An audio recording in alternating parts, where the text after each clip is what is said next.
Le joli mot du jour. Aujourd'hui, basorexie. Chers auditeurs, bonjour. Vous serez sans doute étonnés du changement de voix de cette chronique. Non, Sébastien Théveny n'a pas mué. Il n'a pas non plus changé de sexe, ne s'est pas fait raccourcir les cordes vocales et n'a subi aucun changement hormonal majeur depuis le dernier mot du jour. En revanche, il m'a confié l'honneur à l'occasion de ce 50e épisode de vous parler de ce si joli mot, la basorexie. Mon nom est Shirley Dean et je suis la voix du personnage emblématique de Sébastien, cette Karen Blackstone que les adeptes de l'audiobook ont pu entendre dans la disparition de Veronica Lake et entendront bientôt dans Je veux maman. Mais ceci n'a rien à voir avec la basorexie et n'avait que pour but de me présenter à vous.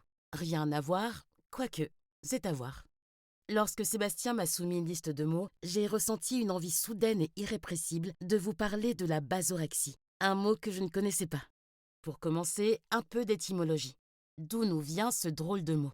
En premier lieu, le mot orexie lui-même existe et est par définition le contraire d'anorexie, terme le plus courant de la liste qui suit. Autorexie, bigorexie, synorexie, lycorexie, parorexie, tanorexie, orthorexie, poliorexie, hétérorexie, pseudorexie, alcoolorexie.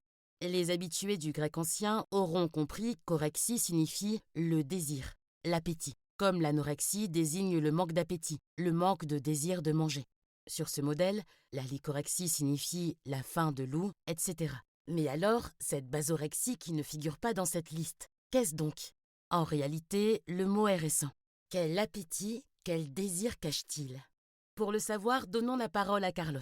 Non, pas le terroriste vénézuélien, mais le chanteur populaire fils de Françoise Dolto qui possiblement en savait un rayon sur la basorexie. L'a-t-elle transmis à son fils, lequel en a fait une chanson impérissable? Big bisou, émotion, grand frisson. Sur la bouche, attention, sur la bouche, embrassez-vous. Et oui, le big bisou, le gros baiser. Pour sûr, Carlos savait ce qu'était la basorexie. Allez, fin du suspense. La basorexie désigne le désir soudain et irrésistible d'embrasser. N'est-ce pas mignon? Certes, mais pas toujours simple à gérer en société. Au travail, par exemple. Car ce trouble peut survenir n'importe quand, n'importe où, sans raison. Envers un inconnu par un simple regard échangé dans les transports en commun ou au beau milieu d'une conversation professionnelle. C'est plutôt gênant. Cela dit, je me demande si le basorexique serait pris d'embrassades compulsives face à la marquise de la Voussure ou au duc de la Ragougnasque. Qu'en pensez-vous, vous qui les connaissez désormais si bien?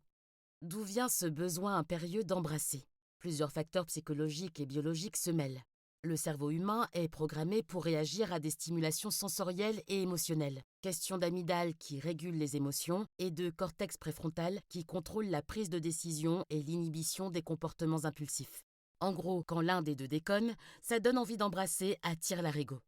Comment lutter contre la basorexie? Prendre conscience du déclencheur, le canaliser autrement, pratiquer des exercices de respiration ou encore exprimer ses émotions différemment. Par exemple, dans l'activité physique, la musique, la peinture ou encore l'écriture. Mais finalement, a-t-on vraiment envie de ne plus s'embrasser?